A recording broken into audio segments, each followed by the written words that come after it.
Alright folks, we are in the lobby for Apotheosis, game number 1 here in the finals. Just waiting on both players to ready up for us. Neeb says he's ready, so just waiting on Dr. Dario for TLO. Yeah, he's not the one that said be right back. There he is. Also, quick reminder about things. We got a random versus random tournament coming up this week. We had to move the qualifiers that were supposed to already have played out. So, Dares, one of our newer admins, reminding me about this on Skype as we get into this. Wednesday will be the random versus random qualifier. You guys are totally all eligible to play no matter who you are, where you're from, but I'm looking forward to that. Tomorrow, of course, or tonight, technically. Damn it, feels bad, man. The Elima League. I mean, technically it is tomorrow. It's after midnight. That in my mind, zombie grub. Right? Okay. Let's talk about the finals. It's going to be a best of 5. Score will always be displayed down here by the minimaps. If you guys don't know where to look, this is where you look. If you AFK, come back, see a game that you missed, now you'll know what's up. Spawning here, though, in the bottom right, it's going to be Team Liquid's Blue Zerg representative with a early guess. It's TLO. Hey. In the top left, as the red Protoss, he is Neeb. He's scouting. I don't know what's up. I mean, That's it's always what he's gonna say. It's nice to probe scout either way, just because it's not just okay scouting, which is good, but also you can deny the gold base, you can deny pylons if you really want to get cheeky. But Neeb and TLO, this is a very interesting matchup to me.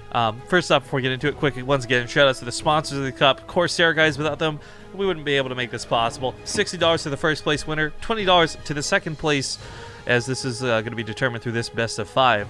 But I was going to say, TLO is ideally one of the smartest players in the game, and he has kind of mentioned before, like, he gets kind of caught off guard, like, he expects people to play a certain way, but they're not smart enough to do so, so that screws him up. Like, I'm saying this in a bit of a verbatim, but Neeb is actually one of these players who is smart enough, and might be, because he's so smart, caught up in TLO's actual tricks, like his web of intelligence. Is this one of those, like, Death Note things? Like, I know that he knows, so I do. Rex does. He expects me to do Y, so I know that, so I'll do actually W. Yes, technically, and thank you, Riamar, for being our top and only Korean donator today. $50 hype from Riamar. Holy shit, man. Thank you. Plague. So, I don't know about all the mind tricks and whatnot, but it does seem that Neeb has certainly recognized a weakness in himself amongst against a lot of players, not just TLO, of course. And that he would lose to the proxy hatcheries, the early pools. People would try and get into his brain, basically, and get him thinking, like, oh, I messed that one thing up early on, so, oh shit, I messed another thing up. And he would have that kind of spiral down into even a 3-0 against him, because he would be so upset, like, I don't know if he's actually upset, right? But it seems like in his mind that he would just pay attention too much to, like, one would have mind drop that did too much damage. But he's really fixed that, I feel. And now he always probe scouts. Always, I would say. Whereas maybe in the past he didn't always do so. And he seems to always be playing pretty safe. Occasionally still a Nexus first, as a lot of pros do mix up their builds, but not always. And oh, maybe I spoke too soon. He's gonna lose a couple of probes here, and the main wasn't blocked out, but the Adept gets in the mineral line, the other Adept gets up here too, and just for safety, TLO, or Neeb, sorry, put down a pylon in case there were more lings on the way. And it's not like he's gonna lose this Nexus. But he did lose 5 probes, and got police It was also a little bit late in that pylon. Like, Neeb is usually very quick to that draw, and you know that pylon should have been up. There should have been no lings in the main. And while this Nexus is gonna maybe go down, and that totally sucks, TLO is ready to keep the pressure up high. Actually saves this one lane, because, you know, why not? Just keep it alive. He really should not lose this Nexus, but he's getting dangerously close to doing so. I mean, he canceled the pylon, so he's not walled himself out. There is totally a way for him to get down here in time. But TLO, he's even got a couple more lings on the way, and this, I don't think, will be enough.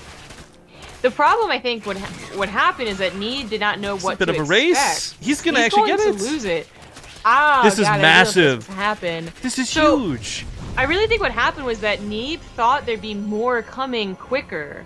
Like, but see, this kind of this goes back to that whole thing, right? Like, he thinks that I think that he's going to have more links on the way. Probably. Probably.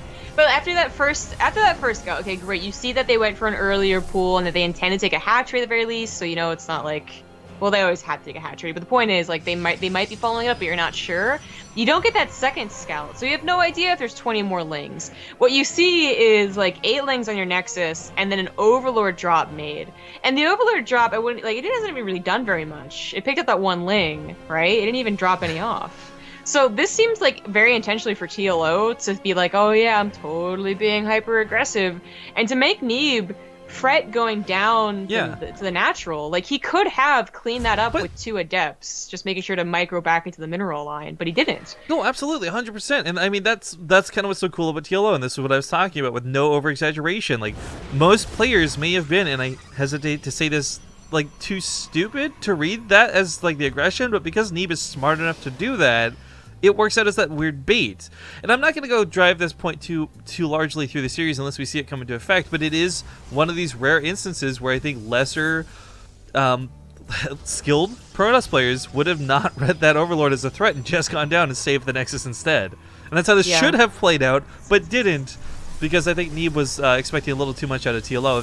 The best part about this for TLO, by the way, not even this moment, not even the fact that he killed the Nexus, but that he got to get away with not just a gold base, but a huge drone count behind it. He's up double the income of Neeb right now. That's pretty devastating. Neeb is in absolutely terrible position. I mean, we think about the last game that he lost to his third player, Guru. It was on this map, wasn't it? Yes, it was. Oh, may have been, yeah. Oh, TLO sneaks by with these lings. Full surround on the pylon, +1 weapon, so it goes down very quickly. And that upgrade just paying hugely here. Let's not forget, any attempt to kill these lings, you can always pick up on that Overlord, but he's busy trying to get back home. Yeah, I was gonna say that Gru, he killed 8 probes. He didn't even kill an entire Nexus. He killed 8 probes, and that still, I think, set Neeb off his game for the next 15 minutes wherever they played on Apotheosis. This attack does minimal amount of damage in that it keeps TLO off his gold base, but it's gonna get cleaned up. It's not even actually doing direct damage. It's all doing indirect damage. And I think needs a bit more direct. I love At the least burrow. Burrow. You know, he knows, but it's just... But, okay, you scouted that out, but you don't lose drones. Normally this little run-by on their way to death, running away from roaches, this picks off 15 drones. He kills 3. Like, this was actually really cool out of TLO. Very unconventional to see this early, for certain. Wow, speaking of unconventionally early, that Templar archives on 2 bases. So this is actually, hear me out on this, right? Like, normally you couldn't afford this, but because you've actually been kind of screwed with your natural being later, you've got more gas than minerals for the one rare time ever. And normally this should be a Dark Shrine, right? To make the cost-effective Archons. I think this is intentional to just find a way to use this gas effectively. That might be a really good point. Unfortunately, High Templars can't be used in harassment, where at least you could say that the T could walk in, you know, maybe bring you back to a game. Yeah, well, the thing is, like, the reason I don't think that this is for Crazy Storms is he scouted a lot of roaches. If this was still based off of the fact that he thought a lot of lings were coming, then Storms are the best answer. But this is roaches, this is Ravagers, and I think Neeb knows what's going on. A couple of Archons, they still soak up a lot of shots, and if they do get on top of a group of units, they do a lot of splash damage, but he would definitely appreciate that Immortal. He really wants it to come out, in fact, and he would be able to do wonders with it with the War Prism. Now trying to get an Archon in here, trying to target down the Ravagers as well. He's doing work with what he has, but TLO is just getting...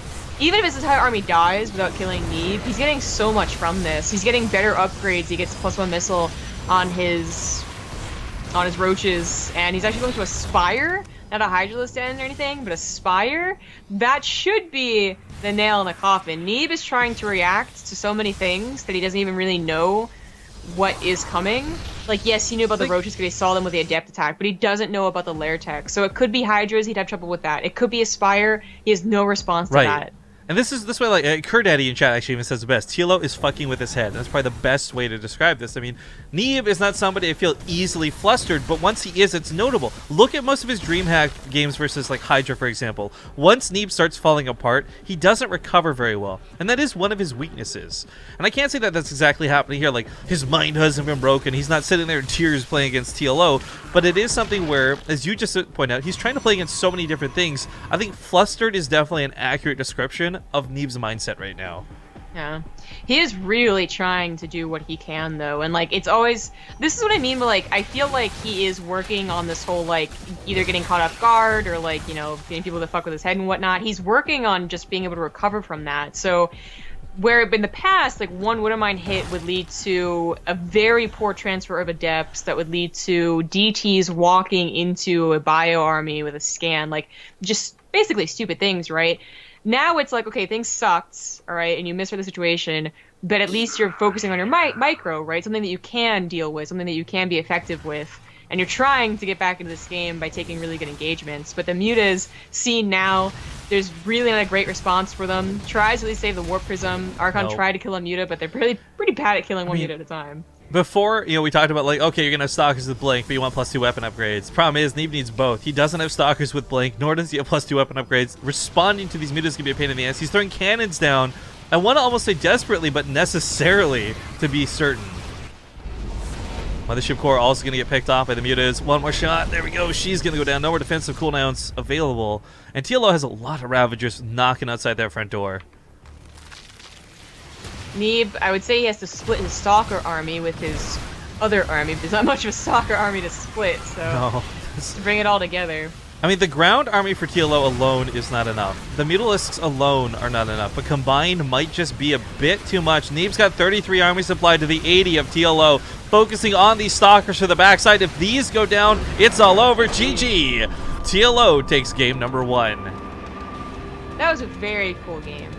That was, for a lot of different reasons, but right from the get-go, TLO with that early gas had a plan in mind, and it totally caught Neeb off guard. Nobody should ever lose a Nexus that early. Nobody as good as Neeb should lose a Nexus that early. And the fact that he did isn't because Neeb's a bad player. We know this. He won the Kespa Cup, for God's sake. But it's that TLO was playing all of the right moves in the right way to make that happen. Yep. Next choice map for Neeb, and it is going to be Galactic Process. All right, not a bad map for Protoss. There's I'm trying to find this here. Everyone keeps talking about TLO and creative. There's this really creepy web series out there called "Don't Hug Me, I'm Scared." But the very first video they ever put out, wow, it's got 40 million views now. I don't want to play this in stream because I don't know if I get the VOD muted. But it's got a song about being creative. I'm gonna tweet that about TLO. But shout out to anyone who has endured all, like, 6 or whatever episodes of Don't Hug Me, I'm Scared, because that was a wild ride and a half. I see my friend Conrad tweeting about this. I need to remind everybody, it is Canadian Thanksgiving, so I have no idea why we have Thanksgiving. We didn't land on Plymouth Rock or anything, but, you know, be thankful. I mean, there ought to be something else in your history that you bonded with, right? I mean, well, actually, you have your own native Canadian troubles. I know that much. Yeah, the native reserves here are actually quite the dilemma. I know it's different because you guys have, like, it's like a different type of Native American dilemma, I guess. It's the same general issue, but very different angles of it. And yeah. I don't know if we screwed them over in any land deals or anything like that. I have no idea. I don't know about land deals, but there definitely was some screwing over. But the whole thing about Thanksgiving is not that this isn't about, like, we gotta give thanks because we screwed someone over in the past. It's, we give thanks because those guys helped us. And then other white people screwed them over. Right. That's nothing. You didn't give them any blankets. You didn't get them sick. Gotcha. That was other white people. Okay, yes. Thank you, Rooks1. Not the Puritans. Shut up. I can't. I just can't even follow this. What? Thank you, Rooks1, for the 9-month resub. I need an all Zombie Grub play representation of how that went down. Did we get 7th, by the way? Pardon me? Oh, did 7th sub? Yeah, the new sub. I don't know if I want to shout her out. She's like, okay. So, okay, I got a question about this. Zombie Grub, I need your point of view here. If someone is regularly making you out to be a bully, but you're not a bully, does that make that person actually a bully? Yes, this has happened in our group dynamic plenty of times.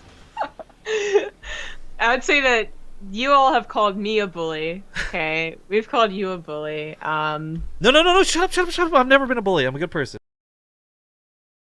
Shout out to 7. Thank you for being a bully. Thank you for subscribing to the channel. Taking that move to go beyond of being a viewer and supporting the channel through I can't remember the spiel, but anyways, big love to 7. Thank you so much. Spawning in the top right side as we muscle through this terrible intro, it's gonna be Ting's own Neeb. just want to say that I'm not a bully, alright? You are In the bottom definitely a left, bully. as the red Zerg, he is TLO. In fact, I would say the person you probably bully the You're a most bully. of all people would be Scarlet. Pro gamer loved by No. thousands of people, and that's who you choose to bully I on just the keep her regular. humble. You keep her. Okay, I'm gonna use that. When I get an argument later about being a bully, I'm gonna use that. Oh man. By the way, quick shout. I know this is the Corsair Cup and it's sponsored by Corsair, but I should note we still have our promotion running with Ting. So shout out to Neeb and Ting, and they just finished doing like a jersey giveaway or something. And I know that they're all going to be at BlizzCon, but bttv.ting.com is still totally a thing. So if you guys use a phone in the United States, you might be able to save some money every month by possibly using Ting instead. So check it out, bttv.ting.com. Plus that $25 in credit, still active. Atricide, thank you for the Twitch Prime sub. Woo! Always love seeing some of that Twitch Prime action. A much more passive game than the last. You know what? TLO got away with a third very Wait a quickly. Okay. When is Canadian Thanksgiving? Today, literally today. Are you so? Wait, is this on purpose? Is Canadian Thanksgiving on Columbus Day I don't know what Columbus Day is. for a reason? Okay, so Columbus Day is us celebrating the fact that Columbus found America, which is totally inaccurate. He's actually a total asshole. Okay, but I've only known about Canadian Thanksgiving since I met you, basically. So I guess this isn't many years that I haven't known about this, but I did not make this correlation before. That's amazing. So basically, Christopher Columbus, who is a total dick to Native Americans, we're talking about this topic today. How, you know, our Thanksgiving is about being actually nice. Anyway, Americans, please. Canadians, please. So, Galactic Process, talk about the map a little bit. As the Adept does not do very much. Galactic Process can be a very easy 3-base map. That's why some Protosses will like it, some Terrans that are more macro-focused will like it, and Zergs can be okay with it, like in terms of just your base layout, right? Talk about the other parts of the map later. But the problem is that when the rocks are broken down, it's no longer a safe 3-base map. No. And the thing is, normally it's conventionally these rocks that are the problem. Not so often these ones. Unfortunately, Neeb is going to either not be able to or just won't remember to scout the rocks or be able to deal with the rocks being broken down, and they will go down eventually. TLO's pretty on point about using his lings consistently, and it's an inevitability, really. So it's really like, okay, how much time can I get with 3 bases being an easy peasy thing to grab, and how much time do I get to just not worry about being attacked? Yeah. A little bit unrelated, but regarding one of the new subscribers, I'd really appreciate if you wouldn't hit on my co-caster, please. Thank you. Hey, Zombie Grub is how you doing? no, don't feed into this. I'd appreciate I don't if even you know who wouldn't you hit on the are. new subs, please. I don't even know who you are. Leave 7th alone. But okay, I'm not sure why Riamar is bringing up the splashback toilet. German toilets are the worst.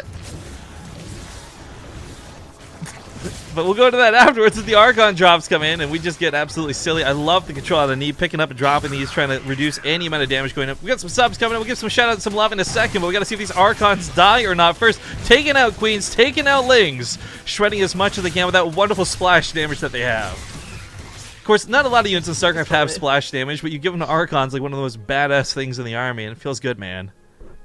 Actually, I think Protoss probably has the most splash damage of all races. Just thinking of it. Protoss? Yeah. I would say probably. That's always what it's felt like. Colossus, Archons, Storms, Disruptors. Disruptors. But okay, big sub train came in. Thank you very much to Bobble Convolute for the 32-month resub, and this Space God setting us up with a brand new Twitch Prime sub. Thank you both so much, and Bobble Convolute as well for being extra special mod. Thank you very much, man. Okay, the Overseer to the north. Gonna try and peek into Neeb's base. Honestly, the funny thing is, there's not a lot to actually reveal other than the fact that Neeb is getting production up, which is worth scouting, of course, but it's not the same as seeing double Stargates out of the blue. Yeah. Love the little history chat we have going on. Sacagawea, where did she come into Thanksgiving? Who? Sacagawea. Sacagawea. Sacagawea? Saka holy moly? I don't know. Saka dick. I don't know. Pocahontas happened at some point, right? She brought them the corn. Was Pocahontas? Pocahontas wasn't real though, right? Like that's actually just like a Disney thing, right? She was. But she was also like a 10-year-old girl who was just like helping. Who didn't have them out. beautiful breasts and luscious lips. Got it. No, she did not. Because Pocahontas, like Pocahontas, was pretty hot. Like. And John Smith was actually, he was an effective leader, but he was quite cruel. Actually, thinking on the Pocahontas, I guess sexualization of Pocahontas, that's like every time you say an anime girl is like, oh, I'm 7 years old. I'm like, no, you're not. You got breasts. What the fuck's going on here, anime? Developed really, really, really, really early. All right, so this is the problem that Galactic Process Protosses have to face more so than Zerg, of course. If a Zerg doesn't see a Protoss breaking down the rocks, then they did something wrong. Instead of Overlords, Creep Spread, Lings, and the Zelnagas, they're the ones that are in control for most ZVP mid games, unless there's been like an all-in or something. So they really should not be the one that's surprised. But as I said, inevitably, Neeb will have to deal with either Lings in the ground, or in this case, Mutas in the air, just taking advantage of some problematic SimCity, or lack of SimCity. I would like to point out, TLO has only managed to kill one Adept and one Probe throughout the course of this game so far. Neeb has really just had everything on lockdown. For as messy as that first game may have been, he's certainly making up for it here in Game 2. I mean, not even buildings really being denied. This Nexus will be the first thing he maybe even has to cancel, if that. He might not even have to. Oh. The difference here than when we saw TLO's last Muta attempt, so not the last game I guess, but the game with him versus Super, really is like all the points you're talking about. Like there's actually Blink, but also with +2. I talked about like if you keep them on the defensive, you know, like hold up on 3 bases, then it kind of snowballs that they stay on 3 bases. There's the fact that Neeb is able to kind of already deal with the Mutas, and they're not really getting up to that 20+ count and get to a 4th base. Means he's actually in a pretty damn good position. They're both almost maxed out. Neeb could actually engage this army and won't have to worry about being forced into a base trade because he sees how many Mutas there are. This isn't 30 that's gonna just be like, okay, F you, I'm gonna go to your base.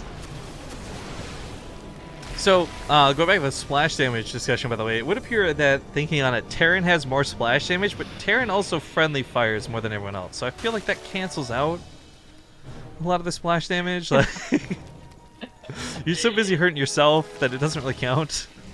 Yeah, that's true. That's why I said, like, it feels like it. I was like, I don't know if it's actually true, but it feels like it. Yeah, it's just like... because I think... You know what it is? It's one of those nice username how it looks, how it feels things, right? Well, I mean, of course, the inherent Terran bias, right? But I love that blink forward, by the way, trying to bait some of the banelings. Didn't quite take the bait for it. TLO, though, playing smart as calm and collected as he can.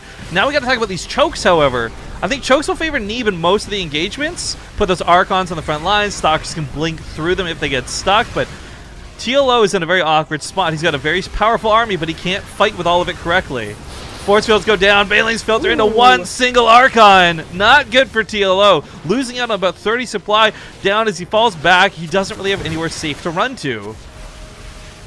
This was a pretty damn good engagement for Neeb. Very well controlled. And now taking advantage of Galactic Process as the... So I talked about the base layout, right? But the actual Galactic Process map where they're going to engage each other. Oh no, he's going to try and break the rocks down to save himself, but he's so far out from this. Oh. It's gonna accidentally use like the Banelings on it. There's a lot of chokes, there's a lot of ramps, there's stuff that the force fields are really gonna be good on, and that Banelings will just be choked out of if you don't kill the force fields fast enough with the corrosive bile. He's so close to saving. He breaks the rocks to save 2 Ravagers. Not even. Saves the Mutas, I guess. He's got some Spine Crawlers down. This army out of Neeb, though, up 40 army supply.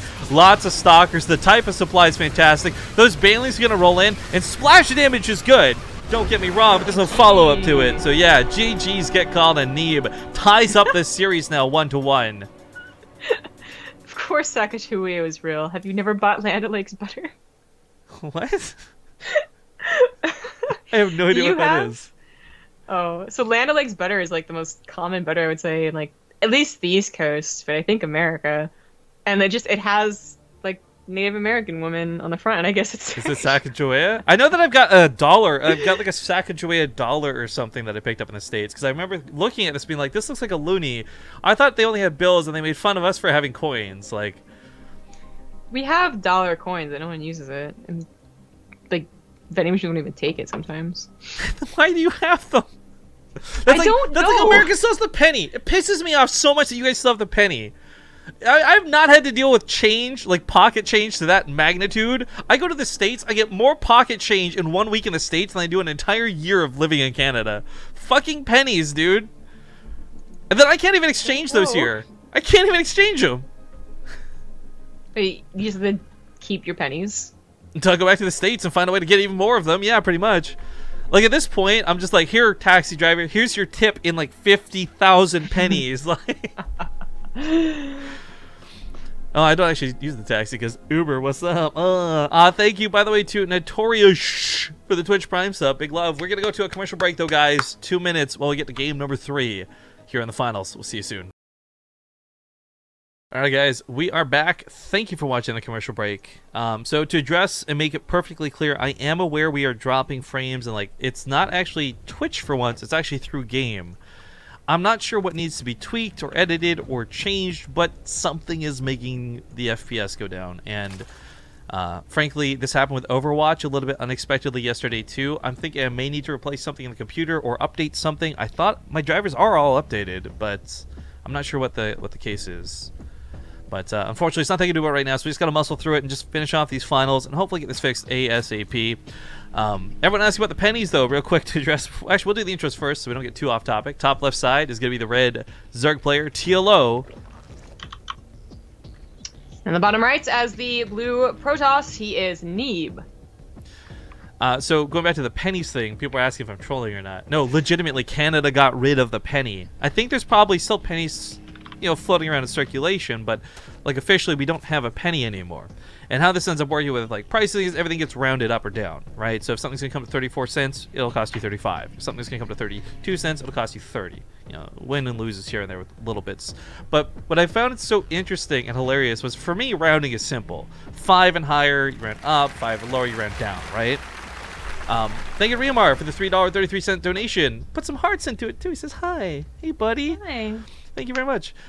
But for those who don't know how to round, like every Walmart, every McDonald's for like a month had like these baby's first guide to rounding on like their cash registers. And for me, okay, it's a bit of a snotty douchebaggy thing to do, but I would laugh at those, right? I'm like, this is so easy. Like, who doesn't know how to round? And I thought, oh, you know what? Like little kids who are like maybe paying for a burger, like they won't know how to round. I get that.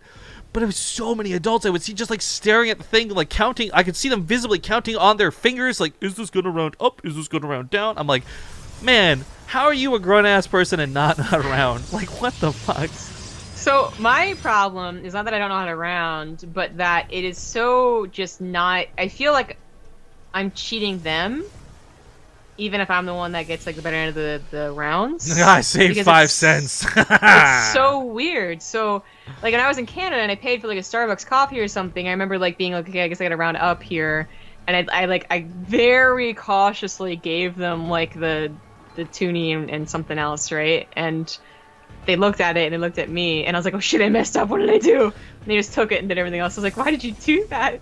Actually, didn't do anything wrong. If we can have some real talk about the most annoying thing, when you're trying to pay for something and it comes to a weird number, right? Like $1.47, or no, like $14.47, and you're like, well, let me just give you this. You can give me like $1 back because I've got 47 cents exactly on me, right? And they'll be like, yes. oh, I don't know if we can do that. I'm like, well, why not? I'm not cheating you. I'm just making it easier for both of us in this transaction.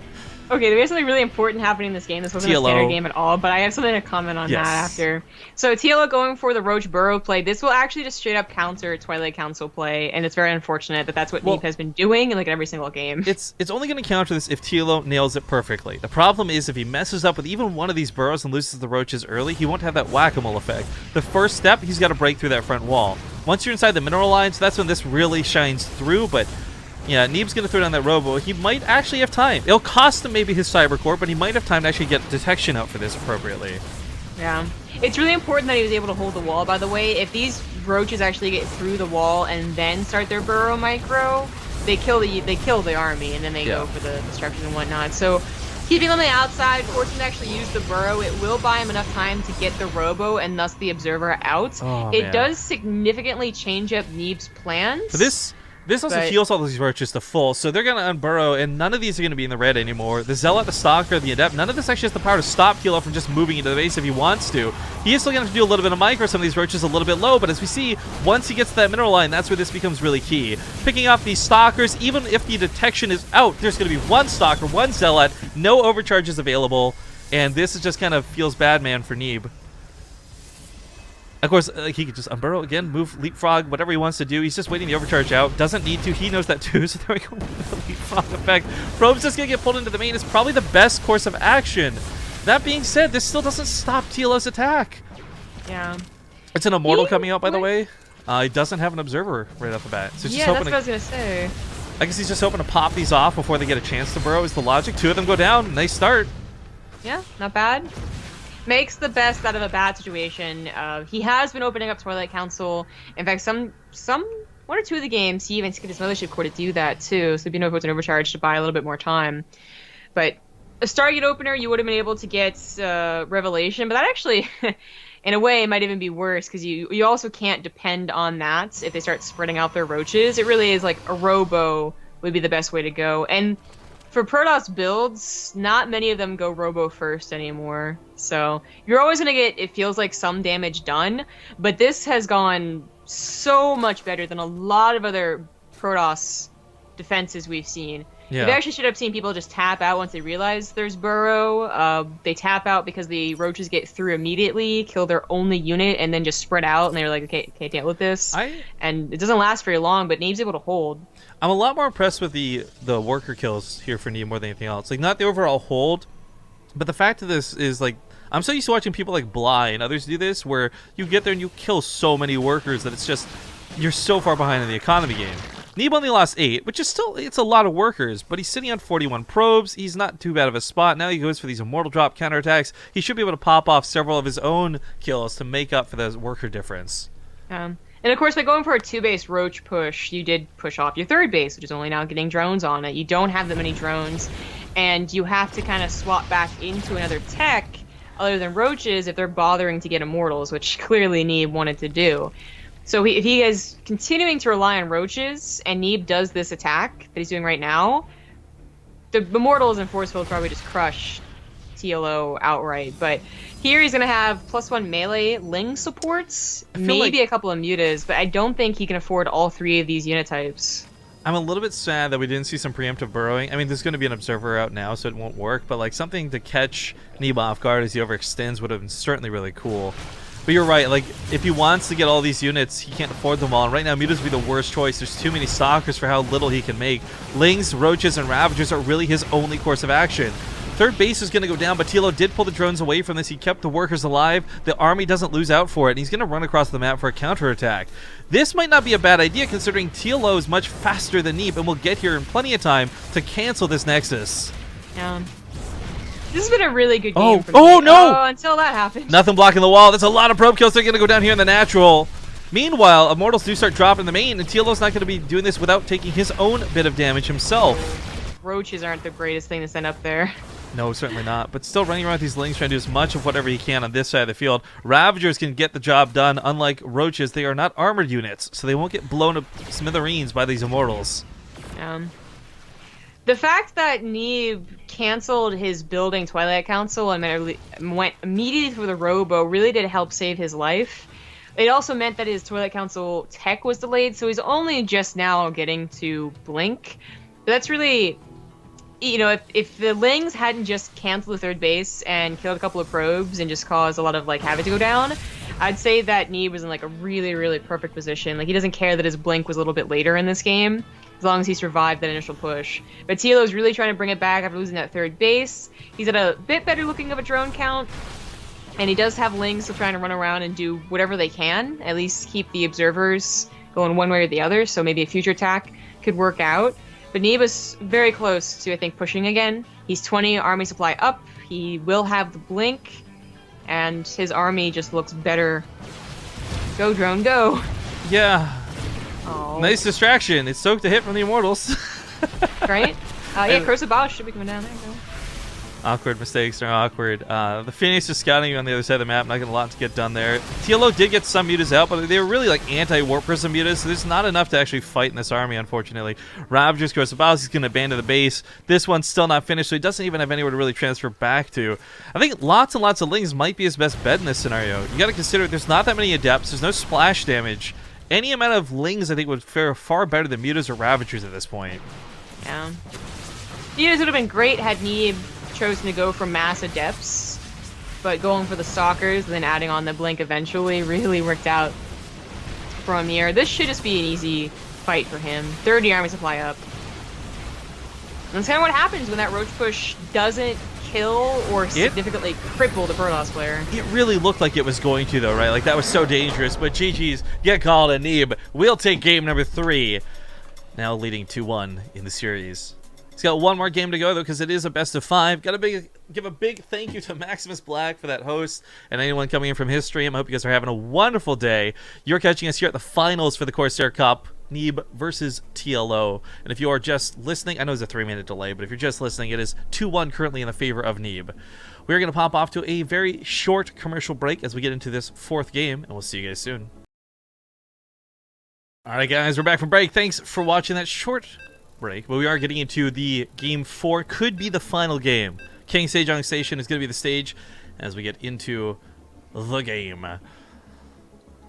And so if Neeb wins this, it's all over. That'll be it for the Corsair Cup today. But if TLO can bring this to an ace match, that would probably be the best and most awesome thing to happen. Liu! Thank you for the 11-month resub during that commercial break, by the way. Big love for that. But yeah, it's the series. Whoops, this is the wrong scores. 1 sec. Neeb's actually the one up 2. Of course, if you guys are ever curious about the score, you're unfamiliar with the BaseTradeTV overlay down here. Whoops, down here is going to be where the score will always be displayed at all times. But spawning here on the top left side of the map, we got the blue Zerg player, none other than Team Liquid's own TLO. In the bottom right, as the red Protoss, he is Neeb. So the series started off really strong for TLO. Just a bit of a recap for those that missed game 1, since I know we got an awesome host.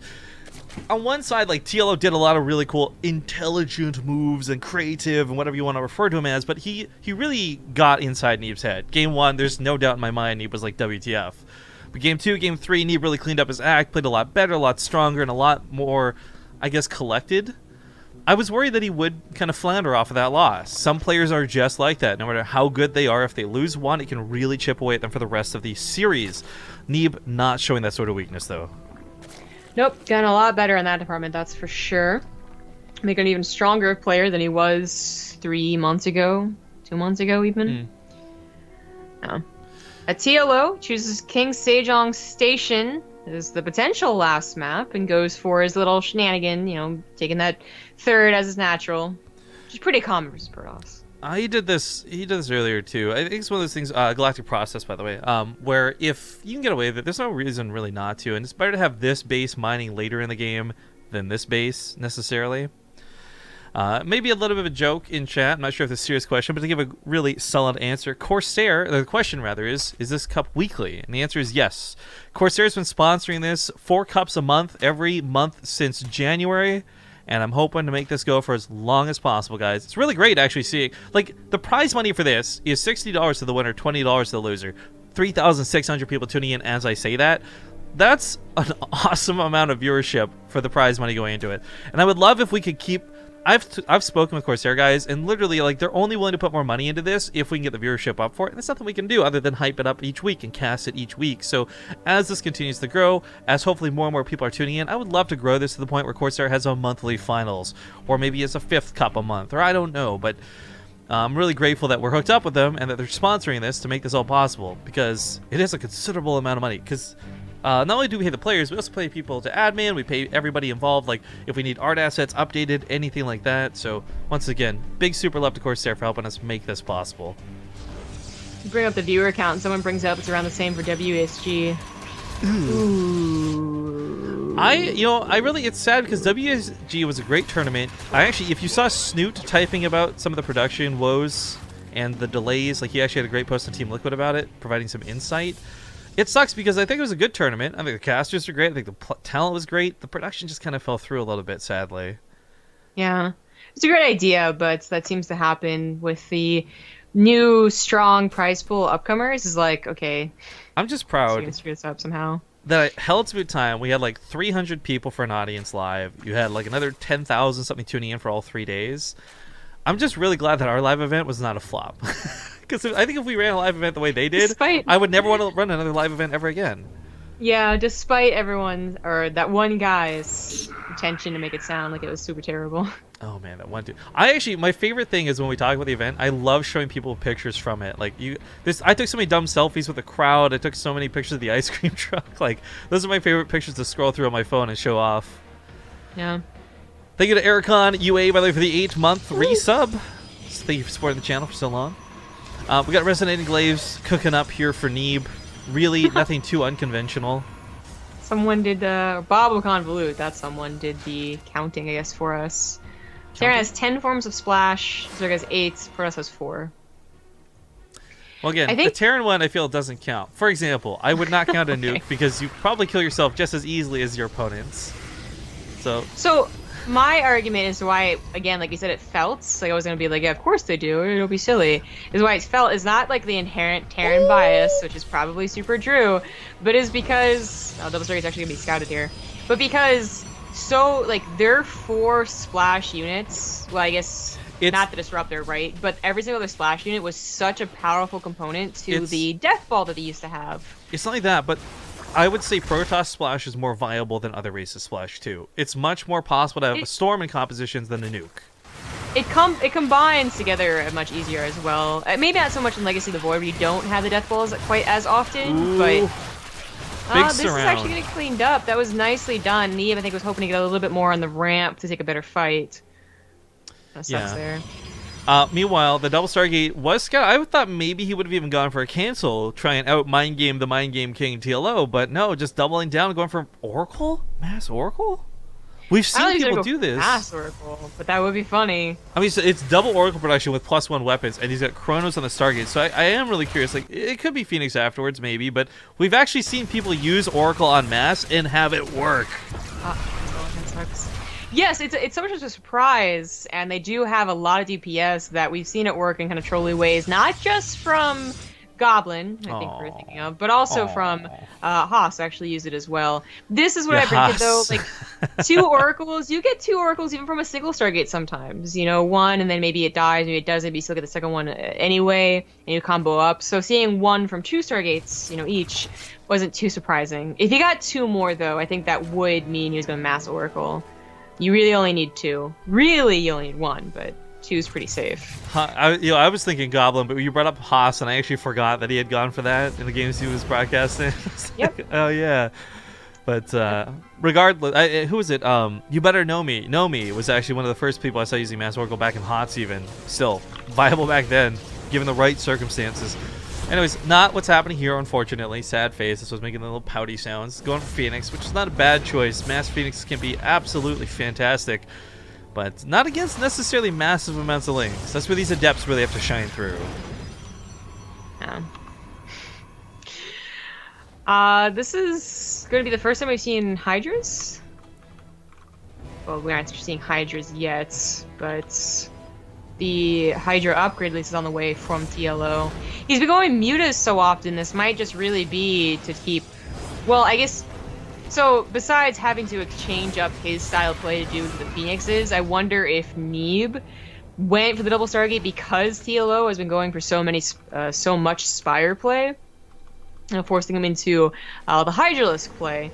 Hydras can be a little bit tricky because there's so many Phoenixes, you don't want them popping up 2 at a time. And you want to have them covered by the Spore Crawlers, which is happening now.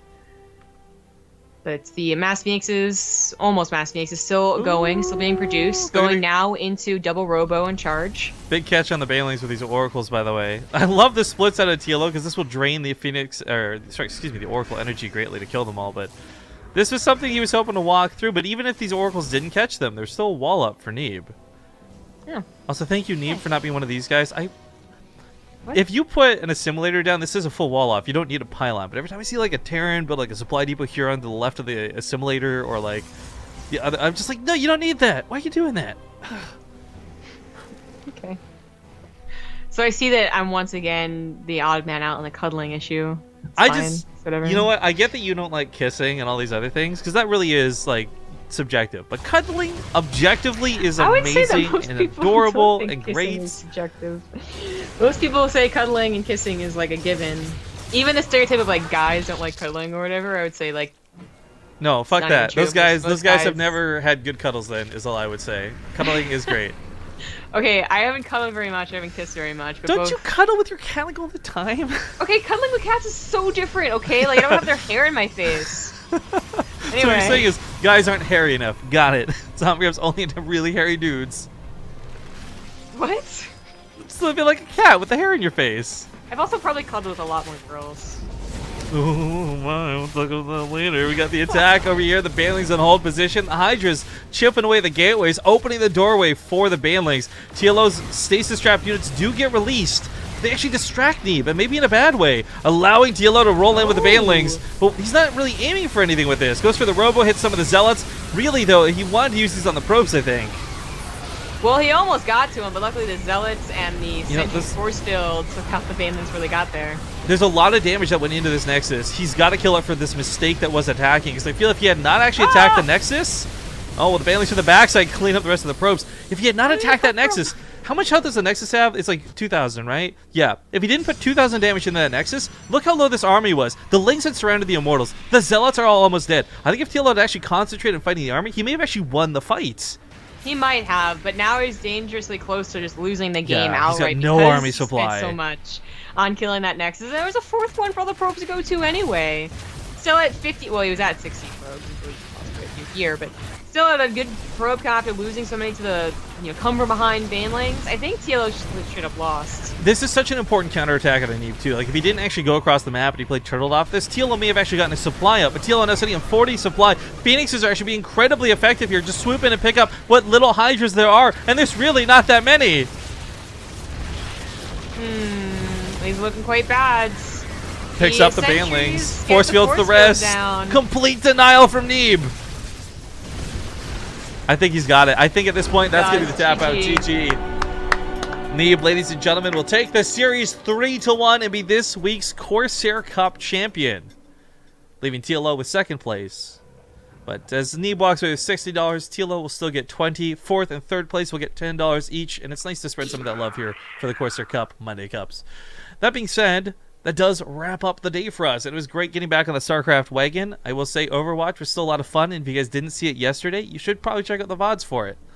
Maybe fast forward the first half hour because we had a lot of problems. But after that, it was pretty sweet. As for what's coming up this week, we got, as we said later today, the Alima League, 3 a.m. fucking Pacific tonight. Then we got, of course, the Random vs. Random tournament. We got some of the Dutch StarCraft League stuff coming up in the near future. Our calendar should be updated, or will be updated. We have rearranged some stuff tonight, actually, so keep an eye on that. But for the most part, the calendar has most of what we've got displayed ready to go from here till the end of the month. Yep. We're going to play one last set of commercials, then we'll come back and say our goodbyes, do our own little shout-outs, and we'll see you guys soon.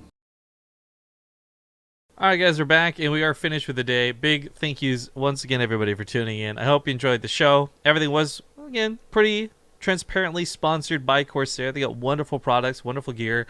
We are, of course, both using the Void wireless headsets. Look at that. No wires. Feels good, man.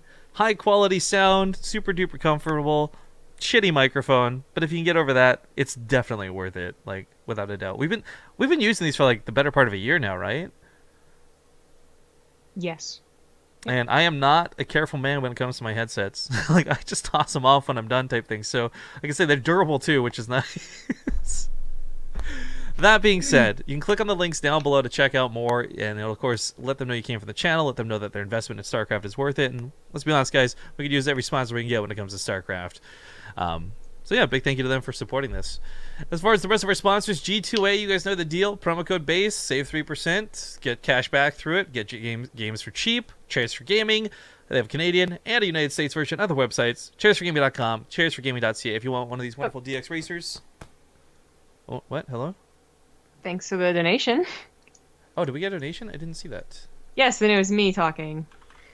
Oh, because Hang on, I have to go to the... I removed it because of the echo, so let's go back to the in-game screen and we'll replay this. We got you guys. One sec.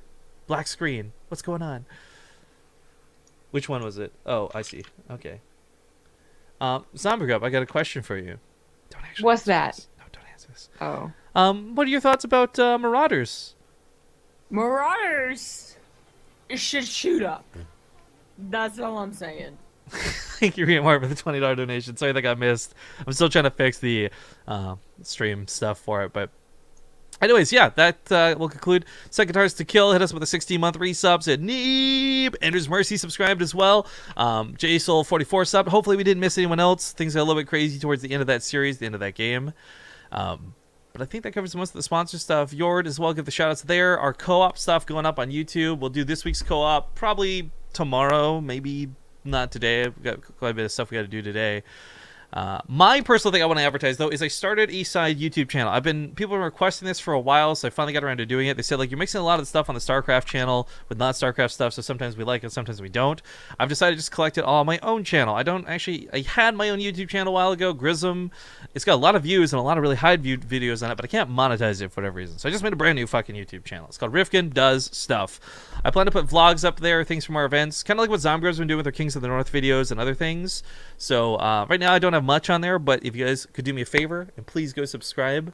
I need 300 subscribers apparently to create a custom URL, so this is me begging.